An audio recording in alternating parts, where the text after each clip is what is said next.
Hola compañeros, mi nombre es Brian Fuentana y les voy a presentar las funciones generalizadas discontinuas y sus transformadas. Empezaremos hablando por la función delta de Dirac o impulso unitario, que la denotaremos con una letra delta.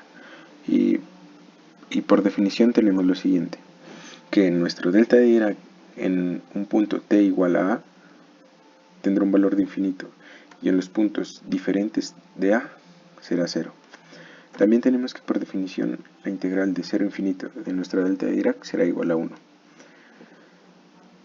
La podremos denotar como un impulso en el instante a, que gráficamente se verá de la siguiente forma.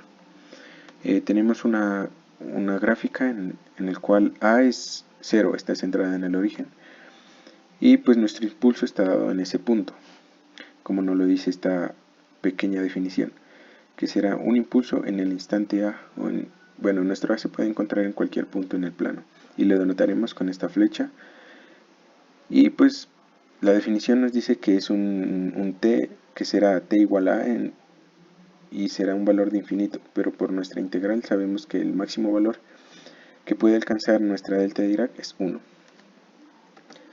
Siguiendo con esta noción, tenemos que nosotros vamos a definir un f de t igual a un delta de Dirac en t menos a, donde a es un número de 0 en adelante. Es decir, nosotros tenemos que, este t menos a denotará que nuestro delta de Dirac estará desplazado a unidades hacia la derecha, como nos lo menciona en este pequeño enunciado. Gráficamente tendremos esto, que tenemos nuestro delta de Dirac en t menos a, es decir, desplazado desde el origen t unidades hacia la derecha. ¿Esto por qué? Porque nuestros ejercicios tendrán efectos físicos, darán resultados físicos, entonces nuestros tiempos deben ser de 0 a infinito, es decir, positivos. Tomaremos solo el eje positivo de nuestra t en el plano. Un ejemplo de este tenemos un delta de Dirac en t menos 2, donde a es igual a 2, es decir, tendremos nuestra delta de Dirac desplazado 2 unidades hacia la derecha. Y por definición tenemos que 0 infinito en t igual a 2 y 0 en t diferente de 2. Gráficamente tendremos lo siguiente. Nuestra delta de Dirac en el punto 2, es decir, como lo dijimos al principio, tendrá un impulso unitario en ese punto. Entonces, antes de 2 no pasa nada, y después de 2 igual no pasa nada. En el punto 2 es que ocurre el impulso e inmediatamente desciende a 0.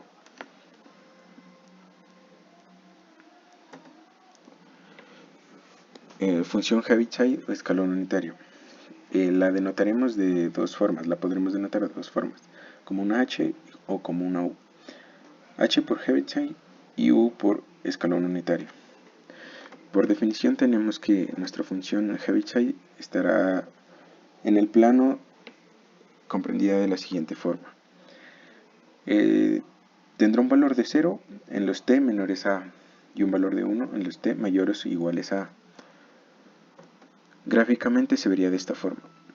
Tenemos nuestra función Heaviside y que tendrá un valor de 0 en los t menores a y en los t mayores o iguales a dará un salto unitario, de ahí su nombre, escalón o salto unitario, hasta el número 1, y tendrá un valor de 1 en adelante. Podemos denotar nuestro Heaviside como u de t igual a 1 de t. ¿Esto por qué? Porque esta función se la define como una función interruptor, que en la siguiente diapositiva lo veremos. Como ya definimos, podemos definir a nuestra función Heaviside como u de t menos a igual a 1 de t menos a. Tenemos nuestra definición y nuestra gráfica de la definición de un Heaviside. Como es una función interruptor, nosotros podemos definir funciones que arranquen en determinado punto. Un ejemplo de esto sería, definimos un Heaviside en t-2, es decir, tenemos un Heaviside desplazado 2 unidades hacia la derecha, y por definición tendremos que será 0 en los t menores a 2, y tendrá el valor de la función t al cuadrado en los t mayores o iguales a 2. Para comprenderlo de manera más práctica, pues está la gráfica, que primero que todo tenemos nuestro Heaviside desplazado 2 unidades hacia la derecha. Y en el punto 2 da el salto unitario pues, por Heaviside, y de ahí en adelante tomará los valores de t al cuadrado de nuestra función. Es decir, tenemos como un interruptor que se encenderá en t igual a 2 y que permanecerá apagado en los t menores a 2, y se encenderá, que en nuestro caso se encenderá la función t al cuadrado en los t mayores o iguales a 2.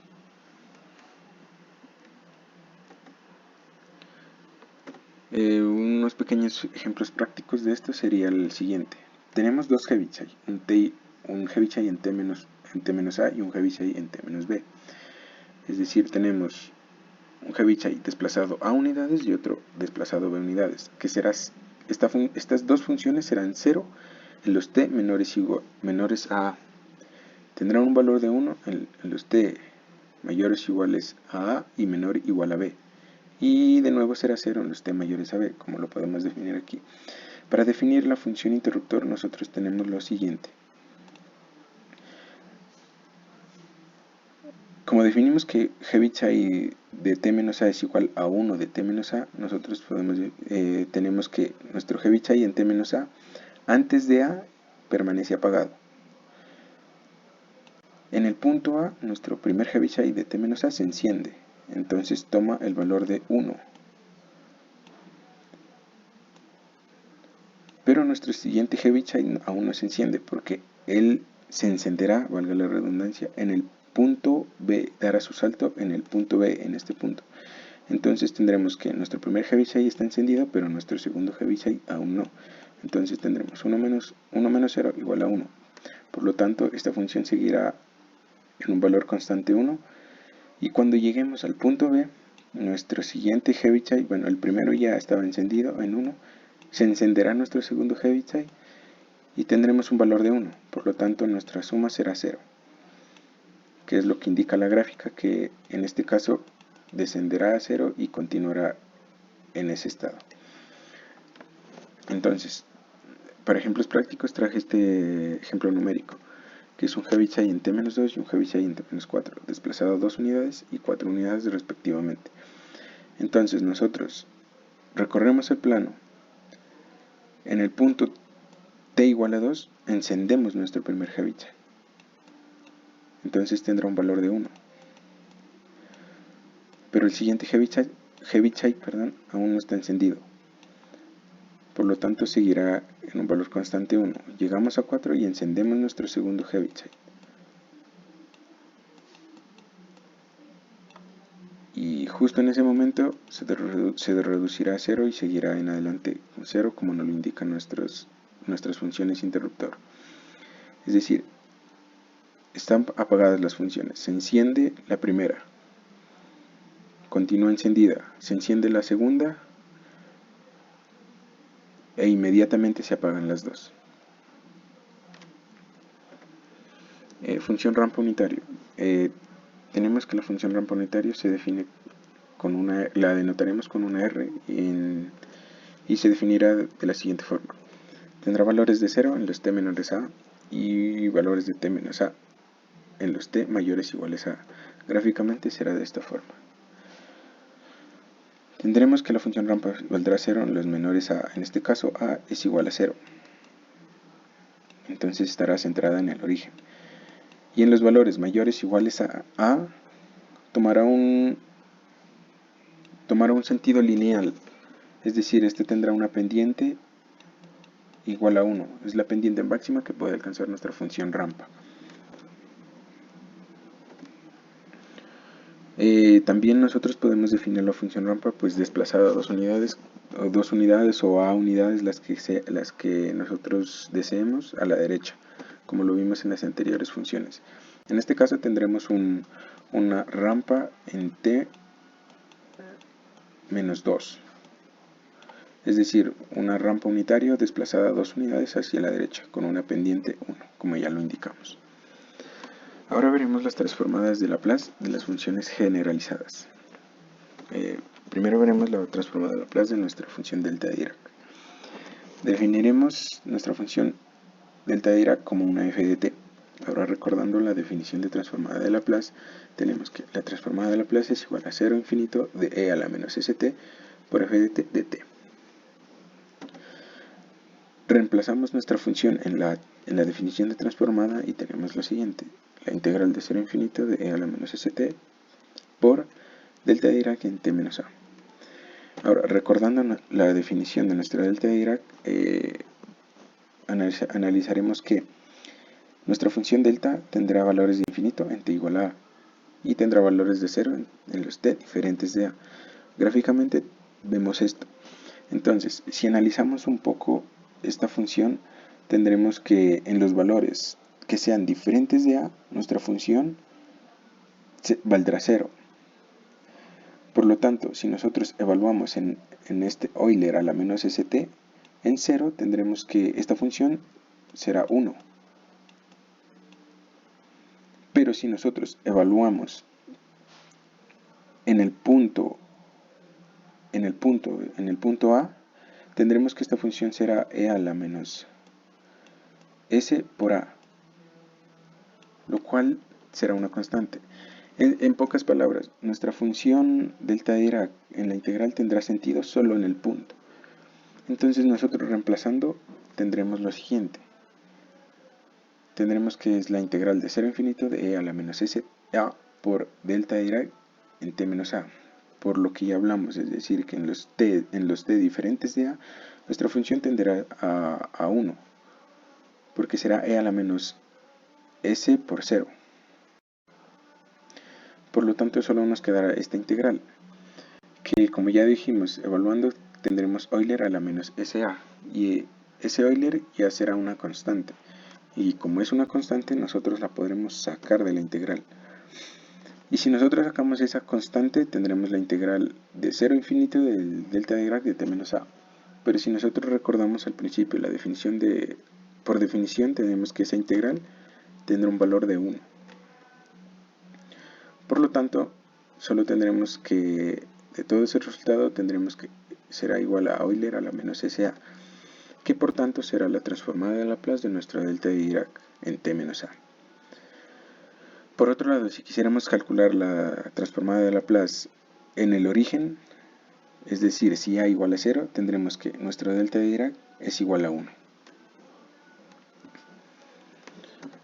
Continuamos con la transformada de Laplace de nuestra función Heaviside. Al igual, definimos una función f de t como nuestro Heaviside en t menos a. Tenemos la definición de transformada de Laplace. Reemplazando en la definición de nuestra transformada, tendremos que es la integral de 0 a infinito de e a la menos st por Heaviside de t menos a. Nuevamente recordando la definición de nuestro Heaviside, aquí es Heaviside en t menos a. Tenemos que tendrá valores de 0 en los t menores a y 1 en los t mayores o iguales a. Gráficamente pues lo veremos así. Y entonces, como tenemos una función definida a trozos, nosotros podemos definir dos integrales. Por ejemplo, podremos definir según la gráfica podemos definir una que va de 0 hasta a y otra que va desde a hasta infinito. Entonces, si tenemos una primera integral de 0 hasta a, tendremos que en estos valores, antes de a, la función Heaviside tendrá un valor de 0. Y si evaluamos desde a hasta infinito, tendremos que nuestra función Heaviside tendrá un valor de 1. Entonces definiremos una integral que vaya de 0 a de e a la menos st por 0. En tanto, basándonos en nuestra definición. Y otra integral de a hasta infinito de e a la menos st por 1, que es el valor de Heaviside en esos valores. Entonces, realizando esos procedimientos, tenemos que la integral de 0 es 0 y solo tendremos que la integral de a hasta infinito de a la menos st de t. Ese 1 lo podemos sacar como una constante.